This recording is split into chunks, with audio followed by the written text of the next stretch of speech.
Donc, Ok. bonjour à tous, bonjour à toutes. Aujourd'hui, je suis avec Johanna. Johanna, qui a un témoignage de gloire pour libérer la puissance du témoignage, puisque la Bible elle nous dit qu'on a vaincu par la puissance du témoignage, le sang de l'agneau, et il nous a appelés à être des témoins. Donc, un témoignage de vie aujourd'hui. Moi, je connais Johanna, je crois que ça fait peut-être un peu plus d'un an et demi, quelque chose comme ça, qu'on se voit un peu en ligne, un an et demi.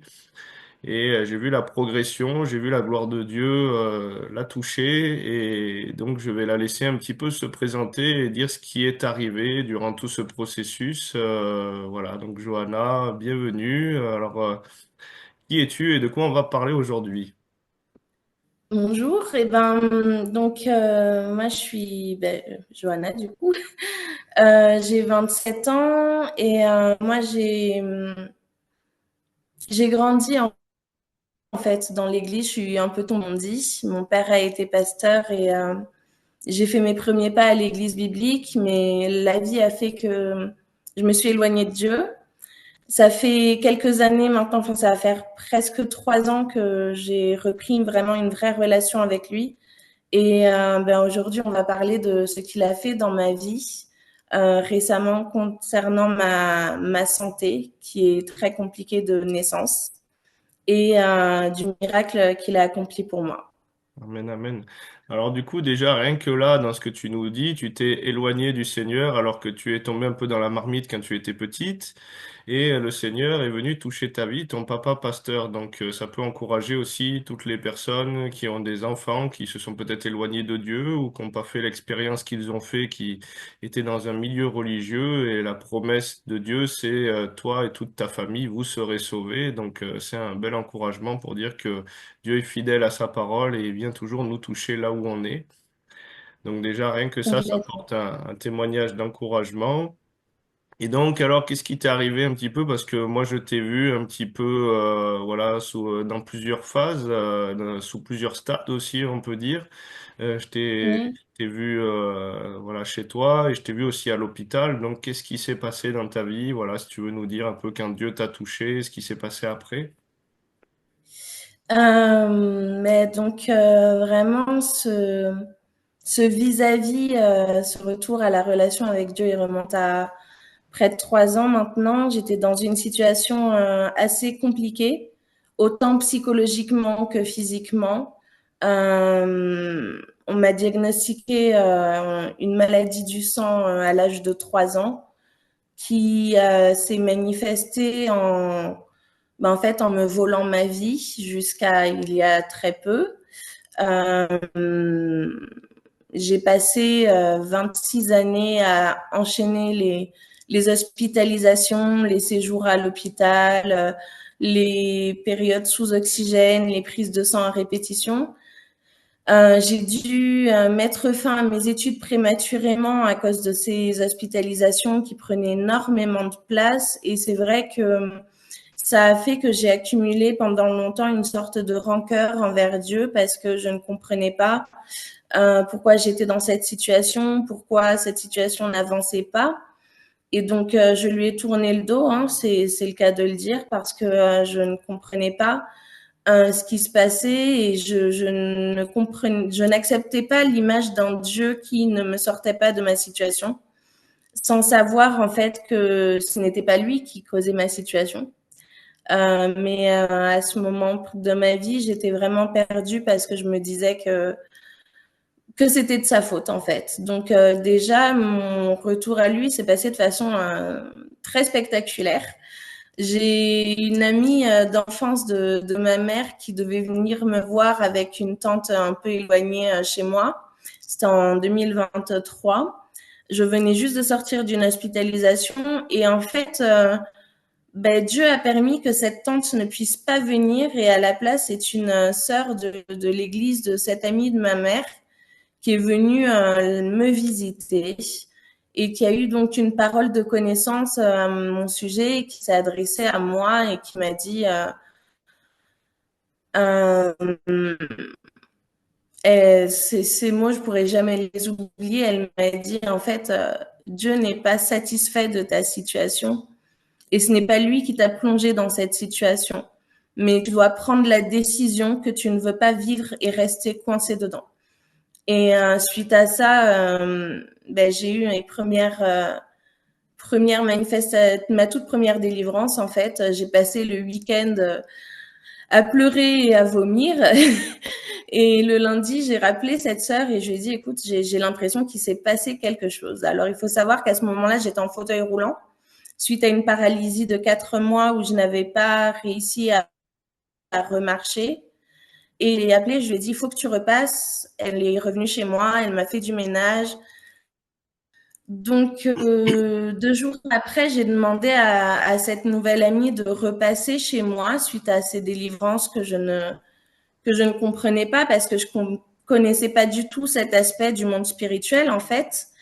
Donc elle est repassée chez moi, a pu faire de l'ordre dans mon appartement, ce qui a permis aussi de faire de l'ordre dans ma tête parce que spirituellement c'était très représentatif de l'état mental dans lequel j'étais. J'étais dans un espace très encombré, en désordre complet et elle est venue, elle a fait ce rangement.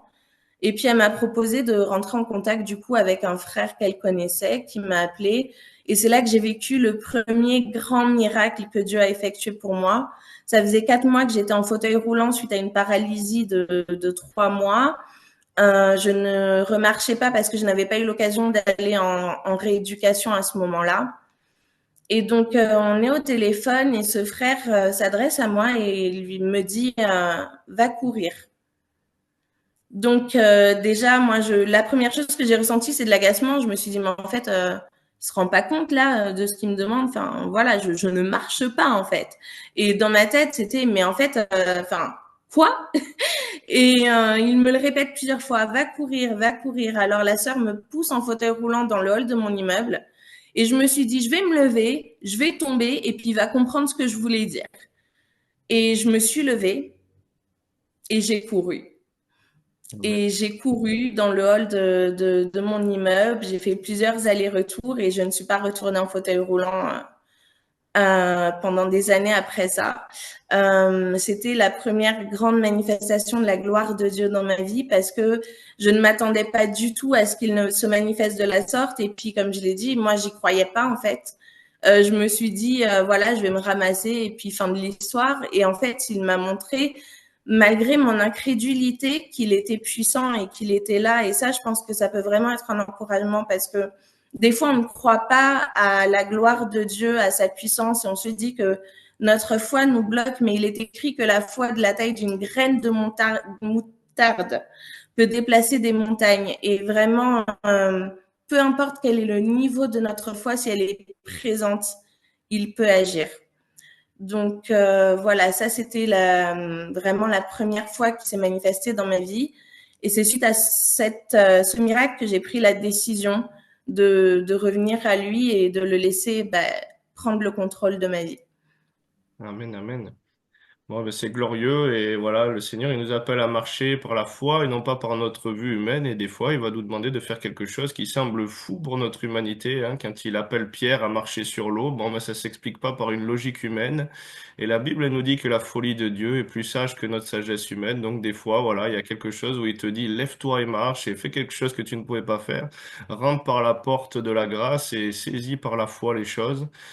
Donc voilà, c'est un beau témoignage du mouvement de Dieu. En lui, nous avons la vie, le mouvement et l'être. Et la Bible, elle nous dit que certaines fois, ben justement, il va nous appeler et hors de nos raisonnements et on va aller se laver dans l'eau et on va être guéri de notre lèpre. Et ça nous paraît fou. On attendait que ça passe par une autre direction. Et puis Dieu est là ou Dieu est là et c'est lui qui est le Seigneur. Ok, donc super. Donc ça, c'est un témoignage de gloire, de délivrance. Et simplement aussi pour dire, il y a des personnes des fois qui doutent qu'on ait besoin, quand on est un chrétien né de nouveau aussi, encore de passer par le stade et l'étape de la délivrance. Donc là, tu es en train de nous dire aussi que il y a quelque chose que tu as vécu et que ça t'a amené une délivrance sur une parole qui vient de Dieu. Et donc, on va un peu témoigner aussi là-dessus, parce que du coup, on s'est rencontrés, oui, il y a quoi, 1 an et demi, 2 ans. Tu as rejoint un petit peu les assemblées en ligne et la formation de délivrance, je crois. Et Oui. on va parler du surnaturel, puisque tu en as été, on va dire, tu as été persécuté par la grâce à ce niveau-là. Il y a eu pas mal de choses qui sont des signes et des prodiges aussi, où certains ne s'ouvrent pas forcément à cette réalité parce qu'ils se demandent, mais quel est le fruit derrière? Donc plusieurs fois, tu m'as envoyé, et puis on le mettra aussi avec les témoignages, aussi tout ce qui t'est arrivé entre l'hôpital, le fait que tu pouvais pas marcher, que tu te lèves, que tu sors de l'hôpital, voilà, on a des témoignages de gloire, mais tu as eu plusieurs manifestations de la grâce entre les paillettes d'or, entre l'huile qui te tombe dessus et qui se met à couler. Est-ce que tu peux nous en dire plus aussi à travers les temps de prière, de délivrance pour toi? Qu'est-ce que tu as vécu et quel a été le fruit pour ceux qui sont un peu ignorants de ces choses-là? Alors oui, c'est vrai que moi ça a commencé lorsque j'ai participé à la formation de délivrance l'année dernière, donc à partir de janvier 2024. Euh, Déjà, il faut savoir que moi, j'ai grandi dans une église où on ne parlait pas du surnaturel, on ne parlait pas de vraiment de cette dimension du royaume qui peut se manifester sur la terre selon la volonté de Dieu, en fait. Et donc moi, sincèrement, je n'avais pas du tout foi en ces choses-là parce que je pensais que c'était de l'abstrait. Je ne croyais pas que Dieu puisse nous montrer sa manifestation de façon vraiment physique. Et il m'a confondu là-dessus parce que dès la première réunion, du coup, lors de la formation de délivrance, j'ai fait à nouveau une délivrance. Je me suis mise à pleurer et là, des paillettes d'or, donc tu posteras les photos qui sont mises à apparaître sur mes mains.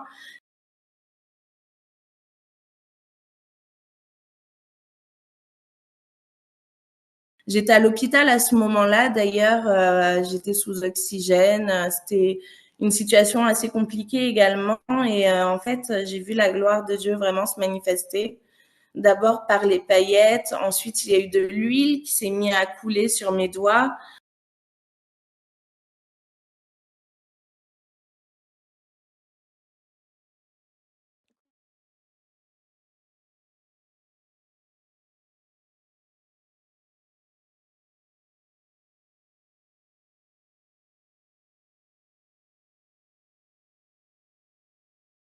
Et j'étais stupéfaite sur le moment, j'ai été choquée, j'ai eu un fou rire parce que je me suis dit, mais comment est-ce que c'est possible? Et oui, vraiment, j'ai ri parce que je ne comprenais pas en fait ce qui se passait. Et dans les jours qui ont suivi, j'ai vu la manifestation de la gloire de Dieu à travers l'onction de ce qu'il avait permis à ce moment-là. Ma santé qui, lors de cette hospitalisation, il faut savoir que j'ai fait une septicémie qui a atteint les premières valves du cœur. Et donc, j'étais dans une situation assez critique. Je n'étais pas dans mon hôpital habituel et on m'a transférée ensuite. C'est là que j'ai appris en fait ce qui se passait réellement parce qu'on m'avait dissimulé ce qui se passait en fait dans mon corps à ce moment-là. Et ça a été vraiment une guérison miraculeuse parce que à l'instant où, à partir de ce moment de cette manifestation, mon état s'est amélioré.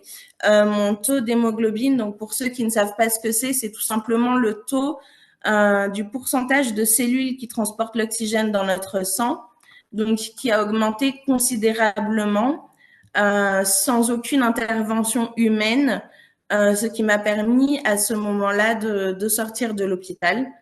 C'était la toute première fois que j'ai eu vraiment cette manifestation de la présence de Dieu à travers l'huile et les paillettes et ça n'a pas été vain parce que derrière cette manifestation, il y a vraiment quelque chose qui en a découlé. C'était pas comment dire un prodige pour faire un prodige, mais vraiment la manifestation de l'enclenchement du miracle derrière en fait. Amen, amen. Et du coup, donc cette huile, on est bien d'accord, personne t'a touché, elle coulait naturellement à travers toi, sur toi, de nulle part, même ses paillettes, voilà. Et, tu n'avais pas Ouais, touché des choses, c'était pas ton maquillage, c'était vraiment tout quelque chose de à tout fait. Pas naturel. de maquillage, pas de gras à proximité. C'est juste, ben, c'est apparu comme ça en fait pendant la prière. Hmm. Je me souviens que tu étais en train de prier justement à l'issue de l'enseignement de la formation et c'est là que ça a commencé. C'était la première fois, mais ça n'a pas du tout été la dernière. Ça s'est produit plusieurs fois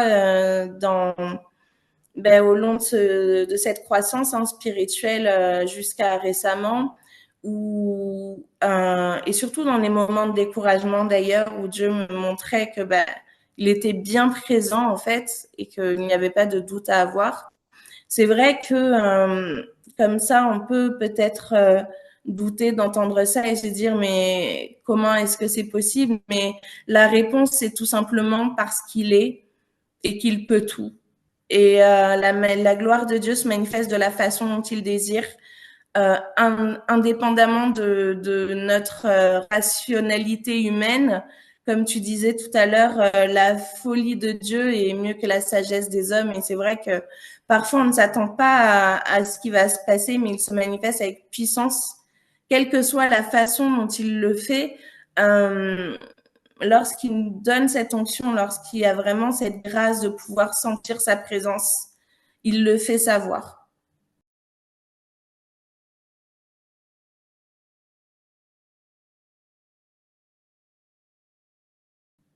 Amen, amen. Donc, une fois même dans un live, je me rappelle, je t'ai vu, on avait prié, puis tu as eu cette manifestation, et puis ça t'a permis même de te lever du fauteuil roulant ou de ton lit où tu étais Oui, alité et de marcher. Je me rappelle, tu avais témoigné de ça devant tout le monde. Donc à chaque fois qu'il y a eu des manifestations, il y a eu comme un encouragement pour ta vie et un fruit de la grâce de Dieu qui venait toucher ta nature humaine pour vivre l'homme nouveau, quoi, sur la terre comme au ciel. C'est bien ça?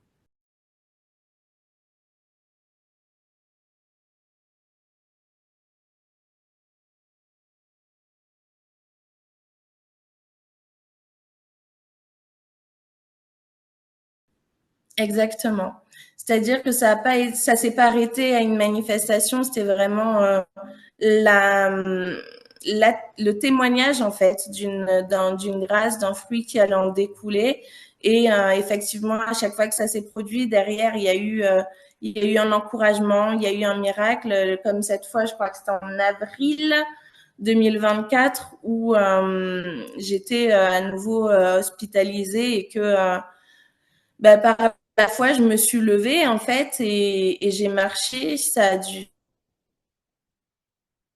J'ai pas eu de peur alors que j'étais à ce moment-là sous un traitement morphinique très très lourd, aucune douleur, aucun frein en fait, vraiment de liberté en fait, de libération. Et à travers ça, ça a vraiment été une libération en fait. Amen, amen. Ok, alors du coup, aussi à travers tout ce cheminement, donc l'hôpital, les guérisons, les étapes où ta santé t'améliore, où tu vas de gloire en gloire, hein, c'est la promesse de Dieu, c'est un processus où on va aller normalement de mieux en mieux, d'élévation en élévation où Dieu te montre qu'il est là, qu'il t'accompagne et qu'il est fidèle et que voilà, à chaque fois il y a des batailles, on tire des flèches et il y a des percées, la victoire de Dieu est là. Mais c'est vrai que des fois on néglige le fait qu'on est dans une guerre hein, spirituelle, on est dans une confrontation de royaumes et c'est là où on en prend la mesure quand on voit qu'on prie dans la délivrance et qu'il y a du terrain qui est gagné. Et donc, c'est pas parce que c'est acquis déjà spirituellement que c'est pas à conquérir dans la matière, hein. Et il y a aucun athlète qui est couronné s'il n'a pas combattu selon les règles. Donc, il y a réellement un combat dans la foi à se positionner pour aller et être participant de sa nature et amener ces choses sur la terre comme c'est déjà au ciel. Donc ça, c'est vraiment important de le comprendre parce que beaucoup sont attentistes et ne savent pas qu'ils ont aussi une part dans le combat à faire. Voilà un petit peu. Et sinon, bon, alors du coup, on a vu les étapes, on t'a vu dans le lit, on t'a vu dans les lives vraiment t'accrocher, combattre le bon combat de la foi. Et puis, tu me témoignais aussi la dernière fois, on a été nombreux à te suivre, à prier, à intercéder pour ta situation. Et on va juste aussi donner un petit témoignage sur la prière fervente du juste, parce que du coup, tu t'es retrouvé dans un état où la situation aussi a été terrible, dans le sens où tu me disais bah, que tu as fait une expérience où tu es morte et tu es revenu à la vie. Est-ce que tu peux me parler un petit peu voilà, de cette expérience de mort et de retour à la vie? Alors, pour le contexte, effectivement, il faut savoir que j'étais hospitalisée à ce moment-là depuis déjà 6 mois. J'ai vraiment été accompagnée dans la prière par le corps qui s'est vraiment levé pour ma situation, pour intercéder pour le développement de ma situation en fait. Et ce jour-là, j'ai fait ce qu'on appelle une embolie gazeuse. Donc, c'est lorsque de l'air rentre la circulation sanguine et peut en fait atteindre des organes vitaux et créer une sorte de court-circuit parce qu'il n'a pas à se trouver dans la circulation sanguine. Donc, ce qui s'est passé, c'est que j'étais avec ma mère devant l'hôpital. Je prenais l'air et d'un seul coup, j'ai été prise de difficultés respiratoires. On est monté un peu en catastrophe dans le service. Mon taux d'oxygène dans le sang baissait en flèche. Je me souviens pas de tout, mais je me souviens vraiment de cette scène où j'étais sur le lit dans ma chambre et il y avait peut-être une dizaine de personnes autour de moi qui me disaient non, non, t'endors pas, reste avec nous. On m'a descendu en réanimation où le taux d'oxygène dans mon sang a été vraiment critique à ce moment-là. Donc, on m'a passé dans ce qui s'appelle un caisson hyperbare. Donc, c'est un lieu où on peut manipuler du coup la pression de l'air dans l'air pour, à des fins médicales, notamment expulser l'air qui peut se trouver dans le sang. Et donc, on me met dans cet endroit avec un infirmier et je me sens de plus en plus mal à un moment donné et je me suis sentie partir. J'ai vraiment senti ce moment où je sentais mon âme, en fait, c'est comme s'évaporer de mon corps. J'étais dans ce lieu sombre et j'entendais juste l'infirmier qui était à côté de moi me demander comment j'allais, sauf que je n'étais pas réactive, je n'étais pas en capacité de réagir. Et j'ai vraiment senti en fait que j'étais partie. Et c'est là que j'ai entendu la voix de Dieu me dire respire. Une fois, puis 2 fois, puis 3, 7 fois au total, il m'a dit respire. Et la 7e fois, j'ai pris comme une grande inspiration, j'ai ouvert les yeux et j'étais là, j'étais toujours dans le caisson avec l'infirmier autour de moi qui était rassuré du coup. Mais j'ai senti vraiment comme ce changement d'état en fait de la vie à la mort puis à la vie à nouveau. Et c'est vrai que ça a été quelque chose de très spectaculaire à vivre parce que c'est impressionnant en fait de se sentir quitter en fait ce monde et d'être cet état de confusion où on se dit qu'est-ce qui est en train de m'arriver et la voix du père toujours rassurante qui te dit mais t'inquiète pas, je suis là, fais ce que je te dis en fait. Et donc j'ai respiré et à partir de là, alors que ça faisait 7 mois que j'étais paralysée, j'ai été paralysée à un moment jusqu'à la moitié du visage, donc je pouvais pas bouger mes doigts, mes bras, mes jambes, rien du tout. On devait me faire manger, j'avais une sonde urinaire, c'était un moment très très compliqué pour moi et plusieurs allers-retours, une situation assez critique. Et à partir de ce moment-là, où j'ai vraiment ouvert les yeux, c'est là où s'est débloqué ma guérison en fait. Dans les jours qui ont suivi, j'ai recommencé vraiment à bouger par moi-même, à retrouver de l'équilibre dans mes bras, dans mes mouvements, je crois que c'est 4 jours après, j'ai pu pour la première fois me nourrir moi-même en tenant des couverts, ce qui n'était pas arrivé depuis des mois. Puis Ça a commencé à être les jambes, les sensations qui se débloquaient, sentir à nouveau mes jambes, sentir à nouveau mes mains, mes doigts. C'est quelque chose d'assez spectaculaire et en fait, j'ai vraiment pris conscience de la grâce dans ce moment parce que je me suis rendu compte que tout ce qu'on pense acquis au quotidien ne l'est pas. C'est une grâce de Dieu. Et vraiment, lorsque vous êtes en capacité de parler, comme je suis en train de le faire, c'est une grâce. Lorsque vous ouvrez les yeux, que vous mâchez quelque chose, que vous tenez quelque chose, c'est une grâce. Chaque pas que vous faites est une grâce et chaque inspiration que nous prenons est une grâce. Et j'ai vraiment eu cette prise de conscience de ça suite à cette expérience parce que je me suis rendu compte que sans lui, on n'est rien, en fait. On n'est vraiment rien. Et c'est lui qui nous anime. C'est ce qu'il est écrit, hein, et c'est lui qui a soufflé le souffle de vie dans l'homme. Et sans son souffle, nous ne pouvons avancer, en fait. Et donc, cette expérience, ça m'a vraiment montré la manifestation de son souffle, pour le coup, qui a débloqué ensuite toute ma situation. Aujourd'hui, après 8 mois d'hospitalisation, je suis chez moi. Amen. Je marche à nouveau. Alors certes, par moment, j'ai besoin d'aide technique, un peu du déambulateur pour les longues distances, mais la réalité, c'est que je marche. Là, je suis en capacité de vous parler. Je suis en capacité de me lever, d'aller préparer à manger, de manger toute seule. Je suis en capacité d'aller à la salle de bain et rien que ça, on s'en rend pas compte, mais après ce que j'ai vécu, c'est énormissime. Et en fait, il m'a rendu ma vie, mais il m'a pas seulement rendu ma vie, il m'en a donné une plus libre que celle que j'ai connue toute ma vie. Et je sais que c'est que le début, en fait, du plan qu'il a pour moi.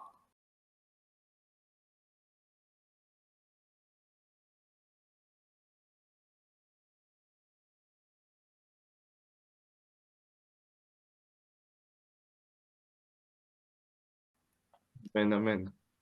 Wow, c'est un bel encouragement. Et puis, effectivement, quand on est sorti de la boue et des profondeurs, on mesure encore plus la grâce de Dieu. Et moi, je pense que là où les ténèbres ont abondé, et j'en suis sûr sur ta vie, que la grâce de Dieu va surabonder, que cette huile de laquelle il t'arrose, elle va couler aussi à travers toi et que le Seigneur va être une source de guérison à travers toi et la vie va jaillir d'une manière encore plus intense à travers toi. Ta coupe va être pleine et puis il va déborder pour arroser les autres. Et voilà, merci en tout cas pour ton cœur de nous partager tout ça. Si tu avais une prière à faire, puisque ce que tu as reçu, ce qu'on a reçu, là où on en est, la Bible elle dit ce que j'ai, je te le donne. Donc si tu avais une prière à faire pour ceux qui vont écouter ce live et qui sont un peu dans les chaînes, dans la souffrance ou qui ont besoin voilà, d'encouragement dans une situation qui perdure, voilà, qu'est-ce que toi tu voudrais libérer spontanément? Tout d'abord, je voudrais dire à toutes les personnes qui regardent, qui peuvent être dans une situation difficile, que Dieu ne vous a pas abandonné et qu'il n'est pas responsable de votre situation. C'est quelque chose que j'ai cru pendant très longtemps. Et en tant qu'humain, on peut parfois se dire que, comme les enfants qui posent des questions, qui disent mais si Dieu existe, pourquoi il y a des guerres, etc. Mais la réalité, c'est qu'il n'est pas responsable de nos situations et qui sont parfois des souffrances, de la douleur. Et si j'ai un encouragement à vous donner, tout d'abord, ce serait vous dire ne croyez pas que Dieu est votre ennemi, parce que tout ce qu'il veut, c'est votre bien. Et n'oubliez pas qui est réellement votre ennemi. Et si je devais prier là pour vous, je voudrais dire en fait, je m'adresse à Dieu et je lui demande vraiment pour chaque personne qui est en train de regarder ce message, je te demande Seigneur vraiment de libérer chaque personne dans la situation dans laquelle il se trouve, que ce soit professionnel, sentimental, financier, physique, psychologique. Je sais que tu n'as aucune limite, Seigneur. Et je te demande de débloquer cette situation, de te manifester dans toute ta gloire et toute ta puissance dans la vie de chaque personne en difficulté qui regarde ce message en ce moment. Et je voudrais juste te remercier parce que je sais que tu as déjà agi. Amen. Et je voudrais ajouter également que peu importe à quel point vous avez l'impression que la vie peut être sombre, la grâce et la lumière sont bien plus claires que tout ce que vous pouvez imaginer. Et même lorsque c'est difficile de continuer à croire, cette simple prière de demander la foi peut changer votre vie. Amen. Et moi, je me joins aussi à la prière. La Bible nous dit que c'est l'onction qui brise le joug, que le joug sera détruit à cause de l'onction. Et Seigneur, voilà, tu m'as donné de prier aussi pour une enfant qui n'était pas formée dans le sein de sa mère, une masse qu'on devait enlever pour pas qu'elle pourrisse. Et l'enfant a ressuscité. Et Seigneur, je crois à la résurrection et à la vie, Seigneur. Et j'appelle maintenant au nom de Jésus pour tous ceux qui sont dans les chaînes maintenant. Au nom de Jésus, je détruis la puissance de ce joug maintenant, de l'ennemi sur vos vies. Au nom de Jésus, je détruis la puissance de l'infirmité, de la maladie, et j'ordonne à tout esprit de mort maintenant de quitter votre corps, votre âme et votre esprit. Au nom de Jésus, je détruis la puissance et le joug de l'ennemi maintenant. Toute forme aussi de sorcellerie qui s'est levée pour vous tenir dans des chaînes, pour vous lier maintenant. J'ordonne au nom de Jésus que ça quitte votre corps, votre âme et votre esprit. Au nom de Jésus, Seigneur, j'appelle la grâce, j'appelle que ton onction maintenant se libère et que ton feu, Seigneur, ton esprit, ton feu de vie vienne et consume toute la puissance de l'ennemi. Qui pourra se tenir debout quand il paraîtra? Il sera comme le feu du fondeur. Que le feu du fondeur maintenant fasse fondre toutes les chaînes et toute la hauteur qui se lève contre la connaissance de la vérité. Dieu nous a tant aimés, il nous a déjà guéris, pardonnés, restaurés par ses meurtrissures. Nous avons été guéris. J'appelle cette vérité maintenant à venir te toucher dans ta situation. J'appelle le déblocage de ta situation au nom de Jésus. Seigneur, merci pour ta grâce. Tu enlèves toute espèce de joug, de fardeau. Et j'appelle que ça aille de gloire en gloire, de libération en libération, que tu frayes ce chemin, Seigneur, alors que on est peut-être oppressé, l'armée égyptienne est derrière, devant il y a de l'eau, mais toi tu frayes un chemin dans la situation. Tu es le Dieu de la vie. J'appelle la résurrection et la vie au nom de Jésus. Amen, amen, amen. Amen. Santo, ropa, campa. J'ai un message à ajouter. Euh, il y a une mère en ce moment qui va regarder ce message, qui soutient son petit garçon qui est actuellement hospitalisé. Je voudrais juste dire à cette maman que votre fils va vivre. Amen. Et il ne va pas seulement vivre, mais il va dépasser toutes vos espérances à l'encontre de tout ce que les médecins ont dit sur sa vie. Et je vous demande, s'il vous plaît, si vous voyez, vous entendez ce message, de témoigner dans les commentaires ou de venir, voilà, contacter Cyril si vous êtes touché par cette parole, si vous êtes concerné, afin que voilà, on puisse prier pour vous. Mais je veux vous dire que votre fils n'est plus sous le joug aujourd'hui. Amen, amen. Merci pour ta grâce. Merci Seigneur. Et Seigneur, tu me montres un cœur aussi, tous les problèmes cardiaques, les personnes qui ont eu comme une flèche tirée au niveau du cœur, je retire la flèche maintenant, toute arme spirituelle qui a été forgée, qui est venue au niveau du cœur maintenant. Je l'arrache au nom de Jésus. Seigneur, j'appelle la vie maintenant sur tout ce qui est venu d'un problème au niveau du cœur. Seigneur, merci pour ta grâce. Seigneur, merci pour ton amour. Et il y a quelque chose qui est en train de couler. Je vois comme un barrage qui cède et les fleuves d'eau vive qui coulent. Et laisse-toi arroser, laisse-toi immerger dans la grâce de Dieu. Vous savez, la grâce s'accueille. Il dit, je me tiens à la porte et je frappe. Et si tu ouvres, la grâce, la vie peut couler, mais il a besoin que tu te rendes malléable entre les mains du potier, que tu redeviennes comme un petit enfant. Parce que là où tu es fort, lui, il est faible. Mais quand tu te rends vulnérable, là où tu redeviens faible, il peut toucher tous les aspects de ton être et c'est lui qui peut régner. Seigneur, merci pour ta grâce et ton amour. Merci pour la paix. Merci d'arroser Johanna parce que l'arroseur est arrosé, Seigneur, encore de grâce, de bénédiction surabondante, Seigneur. Au nom de Jésus. Amen, amen, amen. Amen, amen, amen, amen. J'appelle aussi la stérilité est sous tes pieds, Seigneur, et tout ce qui a été déclaré, toute forme de stérilité maintenant, au nom de Jésus, est sous tes pieds, Seigneur. J'appelle la vie en abondance, la vie Zoé que tu veux libérer, Seigneur. Merci pour ta grâce, Seigneur, au nom de Jésus. Amen, amen, amen. Dieu de gloire. Amen. Voilà, en tout cas, on vous bénit. Merci Johanna pour ce puissant témoignage à la gloire de Dieu et on prie qu'il touche et qu'il impacte beaucoup de personnes et que des vies soient transformées. Et je pense que c'est le premier d'une longue série de ce que Dieu va faire de glorieux à travers ta vie. Donc merci Seigneur pour ta vie. À bientôt à tous et bénédiction. N'hésitez pas à mettre un pouce, à vous abonner, à diffuser ces témoignages de vie parce que vous êtes participants aussi de l'œuvre de Dieu. Donc, si vous arrosez à travers ces témoignages, vous serez arrosé de la bénédiction que vont porter ces témoignages. Shalom, shalom. Bénédiction, Au Johanna. revoir. Amen. Bonne journée à tous. Soyez bénis. Just want you, Lord, nothing else, nothing. Our hearts cry out, Lord, yeah,